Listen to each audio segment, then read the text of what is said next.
It's time to address the elephant in the room, the growing tension surrounding NIL deals in college football.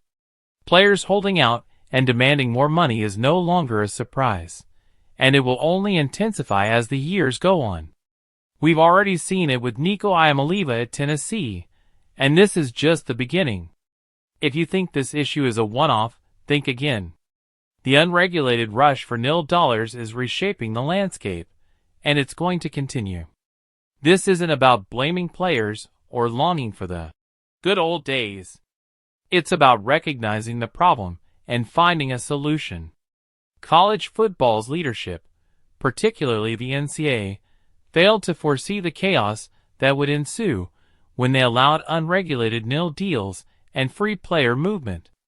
Schools like Ohio State, which spent nearly $42 million last season on their football program, benefited immensely, but it also highlighted a glaring imbalance in the system.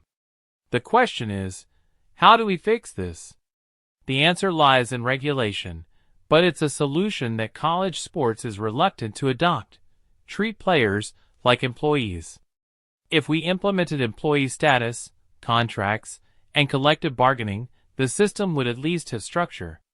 But that's not an easy fix, and until it happens, we're left with the possibility that Congress or the NCAA will step in with half-baked solutions. That's unlikely to solve anything. One possible fix is introducing buyouts in NIL contracts. Buyouts work in coaching contracts by giving both parties a clear understanding of what's owed if one party leaves before the contract is fulfilled. If players had similar buyouts in their NIL deals, the situation would have built-in incentives for both schools and players. It would discourage rash holdouts and bring more organization to player movements. However, this solution requires widespread buy-in from power conference schools.